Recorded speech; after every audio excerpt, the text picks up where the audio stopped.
இதோ பழைய சட்டமன்ற தொகுதியில் சேப்பரி ஆற்றுவதற்கு வந்துவிட்டார். ஆங்காங்கே இருக்கக்கூடிய கழகத்தின் மூத்த முன்னோடிகள் பொதுமக்கள் தாய்மார்களும் திரளாக வந்திருந்து இந்த நிகழ்ச்சியிலே கலந்து கொள்ளுமாறு உங்களை தேசிய முற்போக்கு திராவிட கழக திண்டுக்கல் மேற்கு மாவட்ட கழகத்தின் சார்பில், பழனி நகர கழகத்தின் சார்பில், பழனி ஒன்றிய கழகத்தின் சார்பில், நெய்க்காரப்பட்டி ஆயக்குடி பேரூர் கழகத்தின் சார்பில் வருக வருக உங்களை எல்லாம் அன்போடும் பண்போடும் பாசத்தோடும் அழைக்கின்றோம். இதோ புரட்சி எண்ணியார் எழுச்சுரையாற்றுகிறார். 2:37 நிமிஷம்.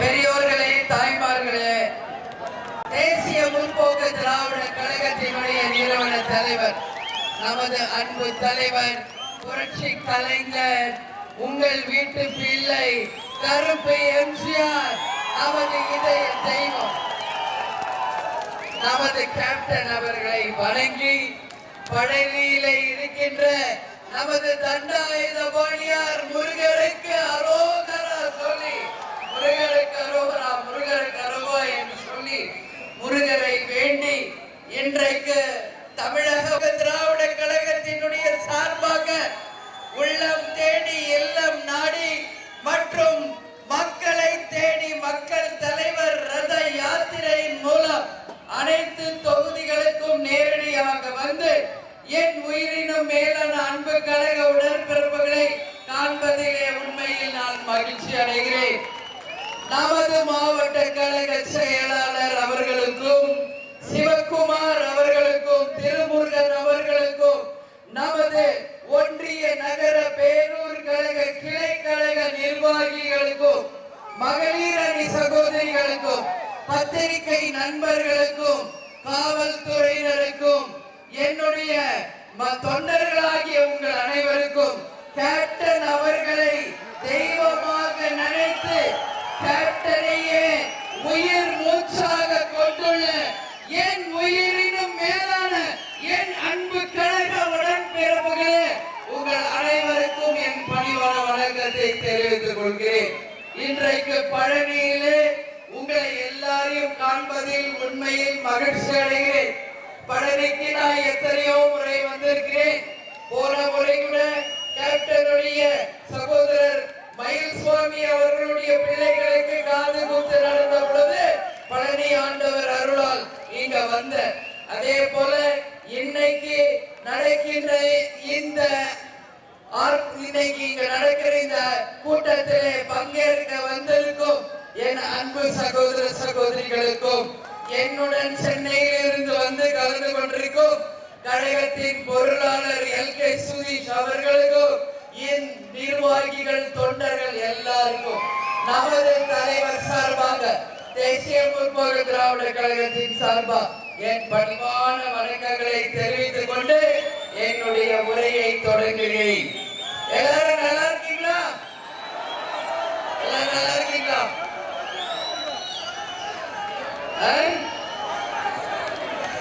கேப்டன் கண்டிப்பா அவங்க என்ன தெரியுமா சொல்றாங்க? கேப்டன் எங்கள் உயிர் மூச்சு, எங்கள் ரத்தம் நாடி நரம்புல எல்லாம் எங்க கேப்டன் இருக்கிறார் அப்படின்னு. அதனால நான் எல்லா இடத்துலயும் சொல்லுவேன், நம்ம கேப்டன் ஒருத்தர் தான். ஆனால் தமிழ்நாடு முழுக்க லட்சக்கணக்கான கேப்டன்களை நமது தலைவர் உருவாக்கிட்டு தான் போயிருக்கார். கட்சி வேட்டி கட்டிய அத்தனை பேருமே நீங்கள் கேப்டன் தான், ஒவ்வொருத்தருமே கேப்டன் தான். இந்த வரலாறு பெருமை உங்களுக்கு மட்டுமே சேரும் என்பதை இந்த நேரத்தில் தெரிவிக்கிறதுல மகிழ்ச்சி அடைகிறேன். இந்த பெருமை வேற எந்த கிடைக்குமா? கிடைக்குமா? திமுக இருக்காங்க, வர தொண்டர்களை பார்த்து வாங்க கலைஞரே, வாங்க ஸ்டாலின் சொல்றாங்க. அதிமுக இருக்கிறவங்க வாங்க எம்ஜிஆர், வாங்க ஜெயலலிதா சொல்றாங்க. ஆனா தேசிய முற்போக்கு திராவிட கழகத்தில் கேப்டன் முதல் தொண்டர் வரைக்கும் எல்லாருமே கேப்டன் தான்.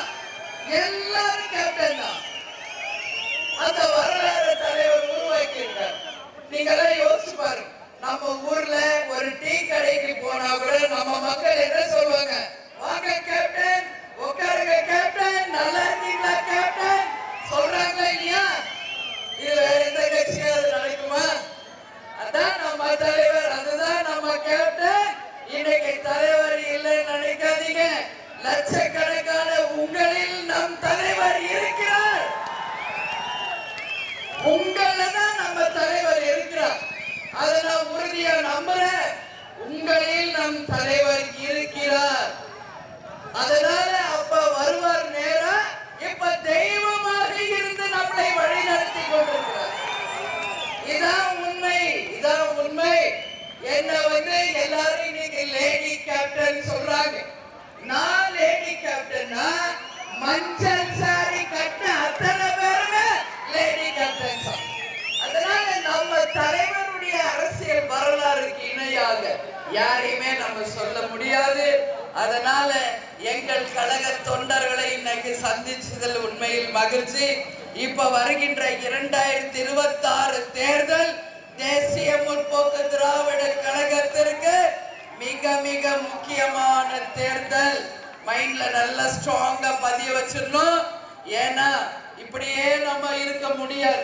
தேமுதிகவை வச்சு பயன்படுத்திட்டு நம்மளை புறந்தள்ளுபவர்கள் மத்தியில் தேமுதிக யார் என்பதை 2026 நிச்சயம் நிரூபிக்க வேண்டும் என்பதை உங்களிடையே நான் சொல்கிறேன். நிச்சயம் உங்ககிட்ட சொல்றேன் முருகர் சாட்சியா, இந்த முறை நம்ம கூட்டணி எங்கு அங்கம் வகிக்கிறதோ அந்த கூட்டணி தான் மகத்தான வெற்றி பெறும், ஆட்சி அமைக்கும் என்பதை சொல்றேன். அந்த கூட்டணியில் தேமுதிக மிகப்பெரிய அங்கம் வகிக்கும். இந்த முறை உறுதியாக கூட்டணி மந்திரி சபை வரும் வரும் வரும் என்று உறுதியா நான் சொல்றேன். அதனால நீங்க எல்லாம் என்ன சொல்றீங்க? எல்லாரும் எங்க அண்ணி எதிர்கட்சி தலைவர் ஆகணும், எங்க அண்ணி துணை முதல்வர் ஆகணும், நிறைய பேர் எங்க அண்ணி முதல்வர் ஆகணும் அப்படின்னு சொல்றாங்க மீட்டிங்ல. நம்ம அண்ணன் பன்னீர்செல்வம் மண்டல பொறுப்பாளர் ஒரு படி மேல போய் பிரதமர் பிரேமலதா அவர்கள் என்றார். அவரு ஆர்வம் கொண்ட அவரு இல்ல, அவர் சொல்லிட்டார் ஒரு மீட்டிங்ல பிரதமர். நான் என்ன சொல்றேன், யாருக்கு என்ன எழுதிருக்குன்னு தெய்வம் தான் முடிவு செய்யும்.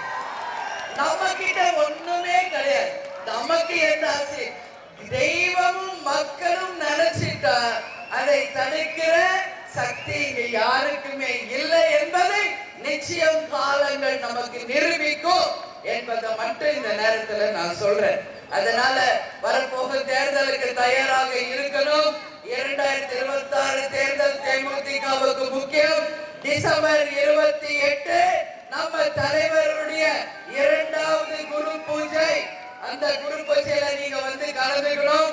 நான் இன்னைக்கு தமிழ்நாடு முழுக்க எதுக்காக வர, நம்மளுடைய பூத் கமிட்டி முகவர்களை சந்திச்சு தமிழ்நாடு முழுக்க மிக சிறப்பாக பணியாற்றிய நம்மளுடைய பூத் முகவர்கள் நிர்வாகிகளை சந்திச்சு உள்ளம் தேடி இல்லம் நாடி என்று அவர்களை பாராட்டி வாழ்த்தி கொண்டு இருக்கிறேன்.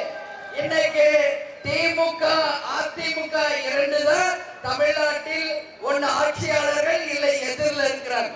ஆனா அவர்களுக்கு இணையாக 3வது பெரிய கட்சியாக தேசிய முற்போக்கு திராவிட கழகம் 63,000 தொகுதிகளிலுமே ஒவ்வொரு பூத்திலும் நம்ம பூத் கமிட்டி அமைச்சிருக்கிறோம் என்ற பெருமையான செய்தியை இங்க உங்க முன்னாடி சொல்றேன்.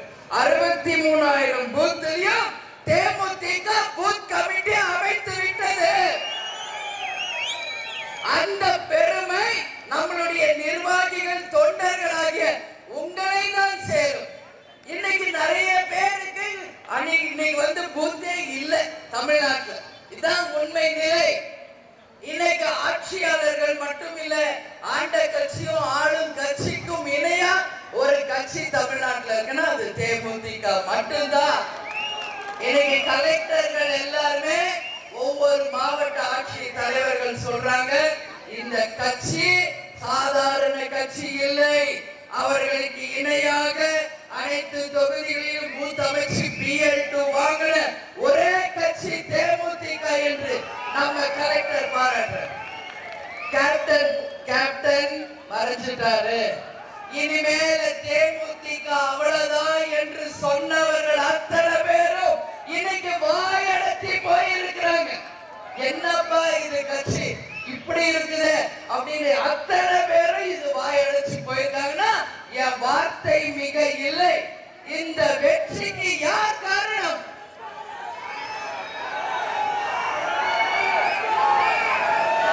இன்னைக்கு தலைவர் இல்லைனாலும் கட்சி இன்னைக்கு நம்பர் 1 வருதுன்னா இந்த வெற்றிக்கு யார் காரணம்? நீங்க எல்லாம் கேப்டன்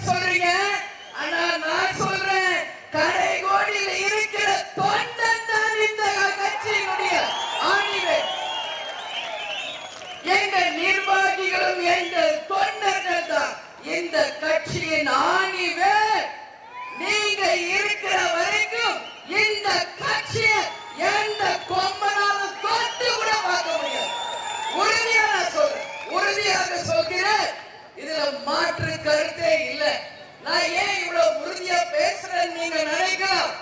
இதுவரைக்கும் 20 ஆண்டு காலம் தலைவர் முதல் தொண்டர் வரைக்கும் கொடுத்து கொடுத்து சிவந்த கரங்களுக்கு சொந்தக்காரர்கள் தேமுதிக.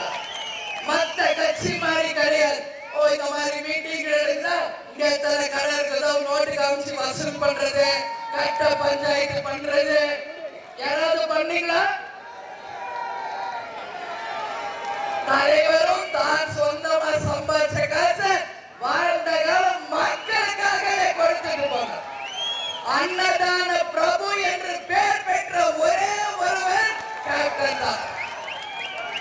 இன்னைக்கு ஐயப்பா சீசன், கார்த்திகை மாசம் நம்மளுடைய சபரிமலையில் இருக்கிற ஐயப்பனை தான் அன்னதான பிரபு சொல்லுவாங்க. வடலூர்ல இருக்கிற வள்ளலார் அப்படி சொல்லுவாங்க. ஆனா வாழும் வள்ளலாராக, வாழும் ஐயப்பனாக தான் அத்தனை பேருக்கும் வாழ்ந்த காலம். தன்னை தேடி வந்தவர்கள் ஒருத்தர் கூட பசியோடு செல்லக்கூடாது என்ற தன் வாழ்க்கை இலக்கணத்தை கடைசி மூச்சு வரைக்கும் அதை தலைவர் அவர்கள் மக்களுக்காக செய்தார். இது மட்டுமா? சோறு போட்டாரு அது மட்டும் இல்ல, அது முக்கியம். உலகமே உழைப்பது இந்த அரசான் வயிற்றுக்குதான், அரசான் வயிற்றுக்குதான். அதுக்கு அப்புறம் தான் மத்த எல்லாம்.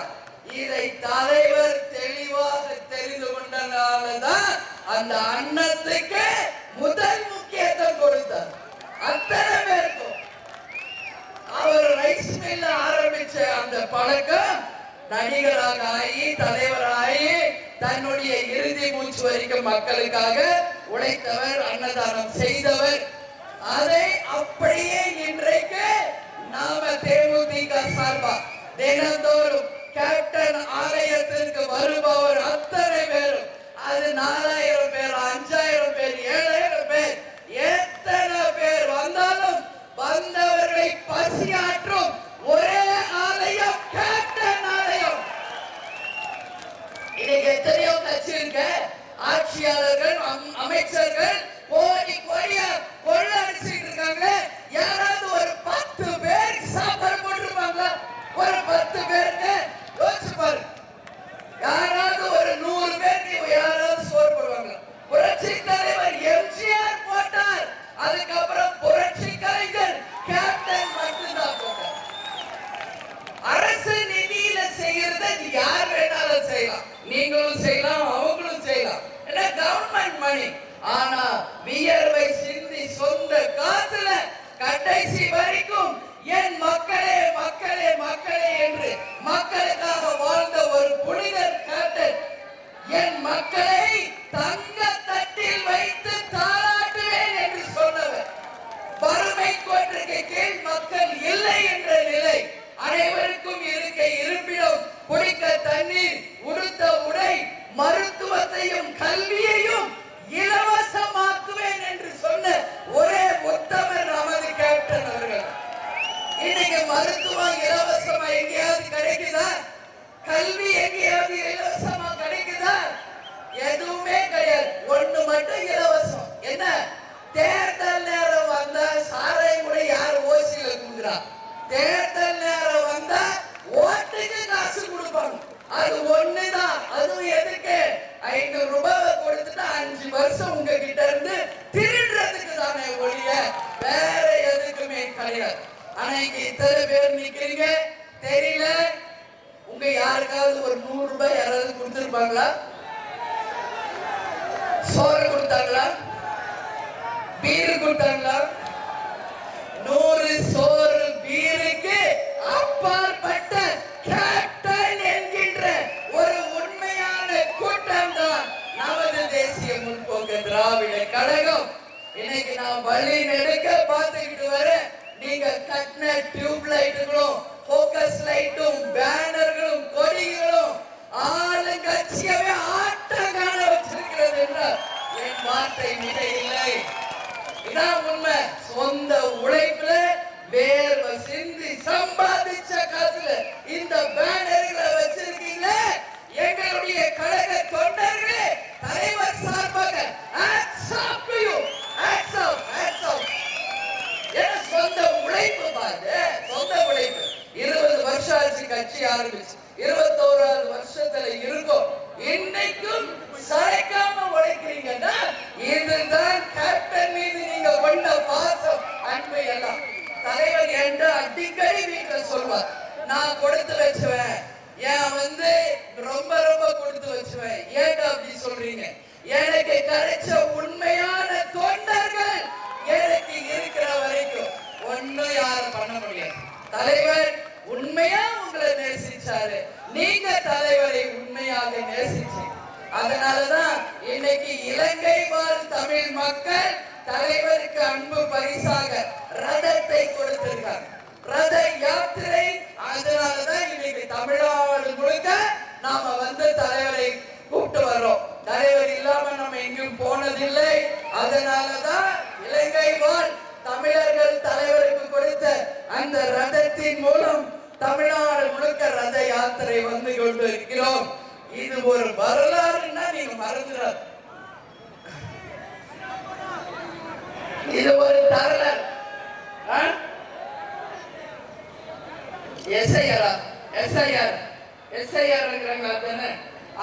சொல்றேன், நான் வர அடுத்து.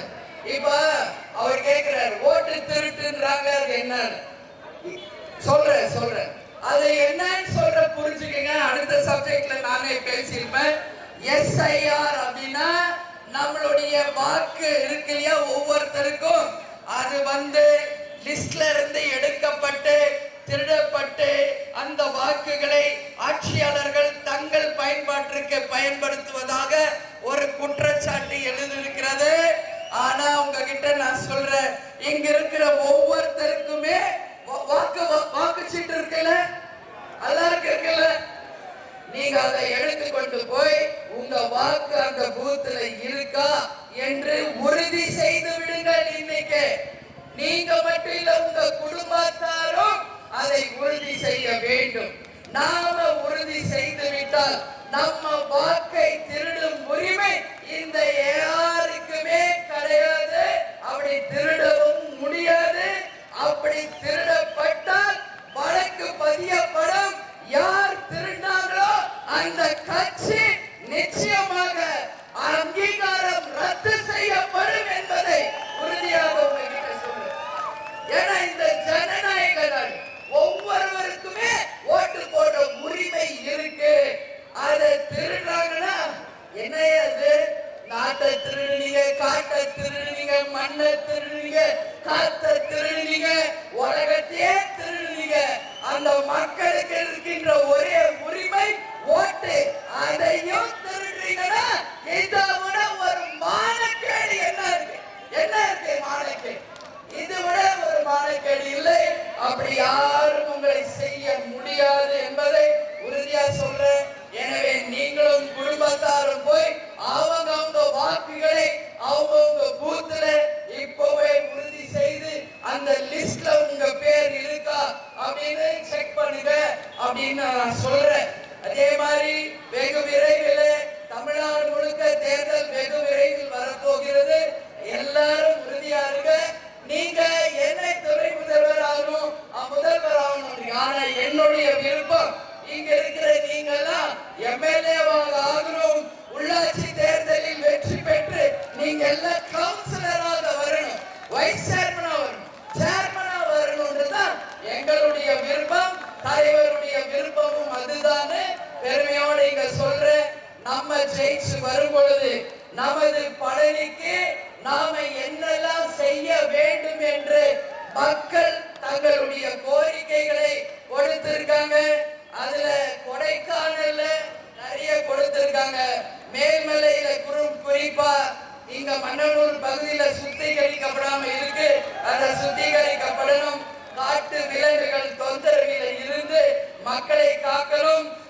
கொஞ்சம் கொடைக்கானல நீர் பற்றாக்குறையை சமாளிக்கணும். ஆயக்குடியில கொய்யாப்பழ விற்பனை மத்திய அரசு புவிசார் விருது வாங்கி தரணும். வீடுதோறும் குடிநீர் நீர் வழங்கி பணத்தை பெற்றுக்கொண்டு தண்ணீர் கொடுக்காத அவர்களுக்கு நிச்சயம் மிகப்பெரிய தண்டனை தரப்படும்.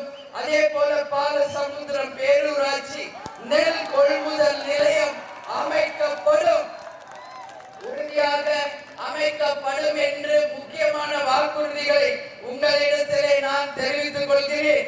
அதே போல பழனியிலிருந்து கொடைக்கானல் ரோப்கார் திட்டம் நிறைவேற்றப்பட வேண்டும் என்கின்ற மக்களின் கருத்து உறுதியாக ஏற்றுக்கொள்ளப்பட்டு நிச்சயம் அதற்கான எல்லா ஆயத்த பணிகளையும் செய்வோம்.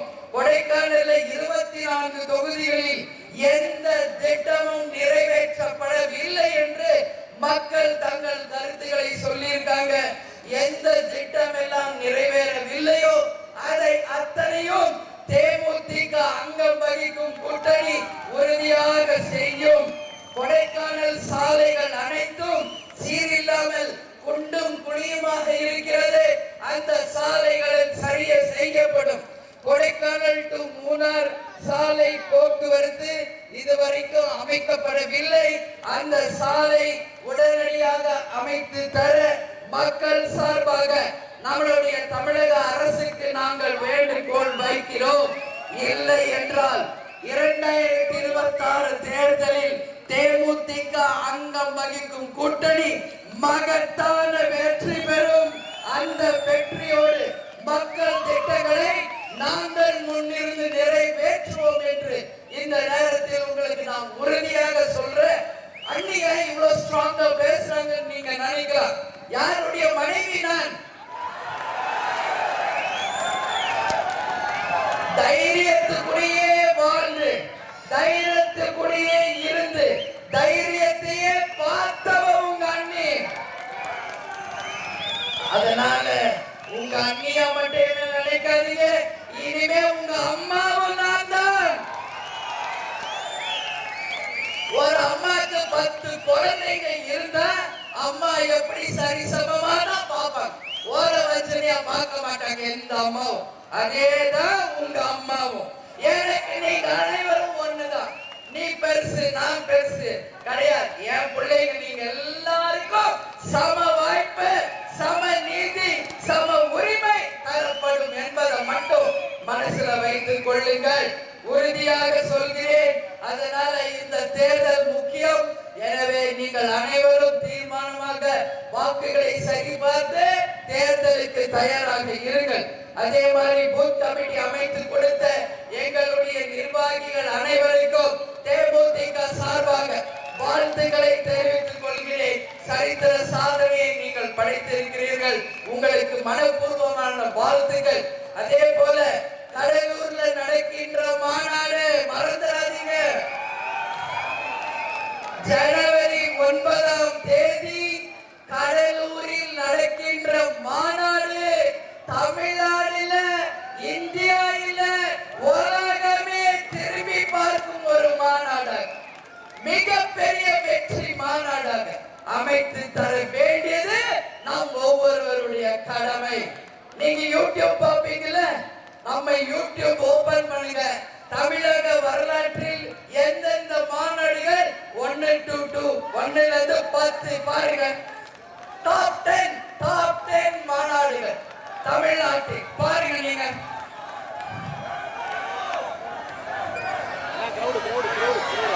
10ல இருந்து 5 வரைக்கும் வேற யாரும் இருந்துட்டு போட்டோம். 1ல இருந்து 5 தேமுதிக மட்டும்தான். அதில் முதல் மாநாடு தலைவர் அவர்கள் கட்சி ஆரம்பித்த போது மதுரையில் நடத்திய மாநாடு தான் உலக வரலாற்றிலேயே நம்பர் 1 மாநாடு என்று 28 லட்சம் மக்களுக்கு மேல் கூடிய சரித்திர மாநாடு, கின்னஸ் ரெக்கார்ட் மாநாடு என்று நிரூபிக்கப்பட்டுள்ளது. 2வது மாநாடு சேலத்திலே நடந்த மக்கள் உரிமை மீட்பு மாநாடு. 3வது மாநாடு சென்னையில் நடந்த இளைஞர் மாநாடு. 4வது மாநாடு திருச்சியில் நடந்த மகளிர் மாநாடு.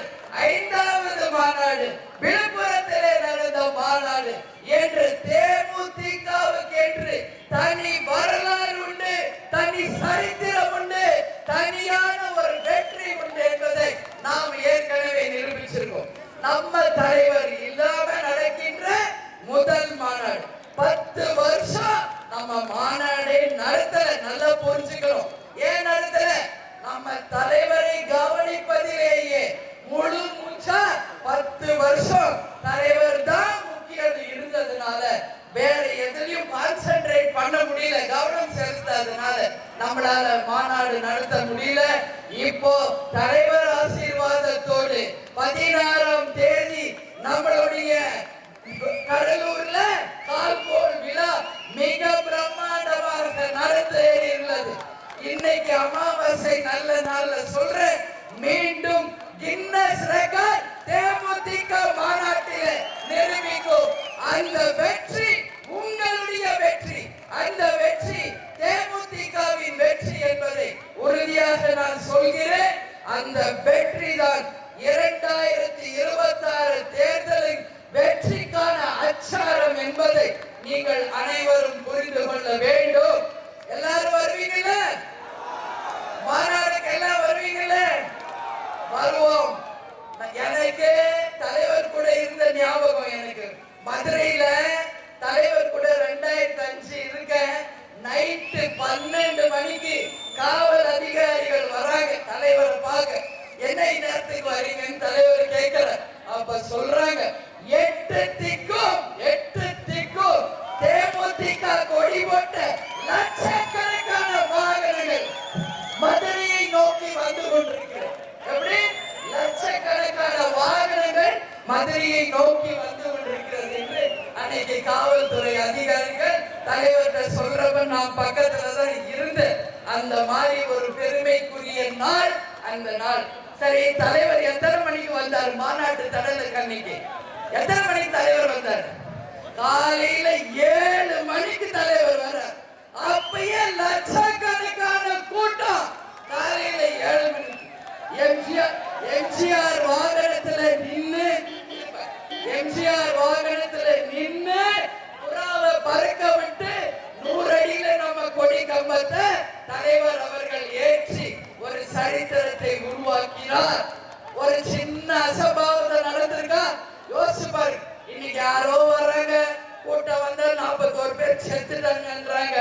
தலைவர் எத்தனையோ மாநாடுகள், ஒரு சின்ன அசம்பாவிதம் கூட இதுவரைக்கும் எங்கும் நடக்கல. அதுதான் கேப்டன். அதான் கேப்டன். வேட்டிய மடிச்சு கட்டி இறங்குவாரு களத்துல. ஒரு சின்னதா சலசலுக்கு வந்தா கூட வேட்டிய மடிச்சு கட்டி இறங்குவார். இங்க இருந்தே சத்தம் போடுவார், யாரது அமைதியா இருந்தா போதும், எல்லாம் அமைதியா. அதுதான் ஒரு தலைமை, அதுதான் ஒரு தலைவர். ஆனா இன்னைக்கு இருக்கிறவங்க வாயே திறக்க மாட்டேங்கிறாங்க. அப்படி இருந்தா எப்படி? இல்லையா? அது தப்பு. ஆனால் தலைவர் அவர்கள் மிக சிறந்த முறையில நிர்வாகம் செய்தார்.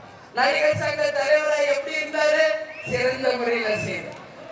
நம்ம சிவாஜி சார் டெத் அன்னைக்கு பாத்தீங்களா, சிங்கம் மாதிரி சொலண்டு அடிச்சு அந்த கூட்டத்தை கிளியர் பண்ணார். அவரே லாரி மேல ஏறி அந்த டெட் பாடியை இழுக்கிறார். இந்த மாதிரி ஒரு தலைவரை நம்ம பார்க்க முடியுமா? சொல்லுங்க, நம்ம பார்க்க முடியுமா நம்ம தலைவரை மாதிரி? அதனால சொல்ற, அந்த வரலாறை நாம் அனைவரும் சேர்ந்து உருவாக்குவோம். அந்த வெற்றியை தலைவருக்கு காணிக்கையாக்குவோம். அவர் காலடியில் அந்த வெற்றி கனிகளை சமர்ப்பிப்போம் என்று இந்த நல்ல நாளில் நாம் உறுதிமொழி ஏற்போம் என்று சொல்லி இந்த கூட்டத்தை மிக சிறப்பாக ஏற்பாடு செய்த மாவட்ட கழக செயலாளர் நமது சிவகுமார் அவர்களுக்கும், பழனி கிழக்கு ஒன்றிய செல்வராஜ் அவர்களுக்கும், அதே போல கலைராஜ் அவர்களுக்கும், ஐயப்பன் அவர்களுக்கும், யாசர் ராமர் அவர்களுக்கும், மயில் சுவாமி எக்ஸ் ஒன்றிய கவுன்சிலர் அவர்களுக்கும், ஏன் உயிரினும் மேலான கழக உடன்பிறப்புகள், மகளிர் அணி சகோதரிகள் அனைவருக்கும் நன்றி கூறி, நல்லவர்கள் லட்சியம் வெல்வது நிச்சயம், நமது முரசு 8 திக்கும் வெற்றி முரசு கொட்டும் என்று சொல்லி உங்களிடமிருந்து விடைபெறுகிறேன். மீண்டும் உங்களை சந்திப்பேன். குரு பூஜை ஒன்று இருக்கு, மாநாடு 2க்கும் நீங்கள் வரணும் என்று சொல்லி கேட்டுக்கொண்டு உங்களிடமிருந்து விடைபெறுகிறேன். நன்றி, வணக்கம்.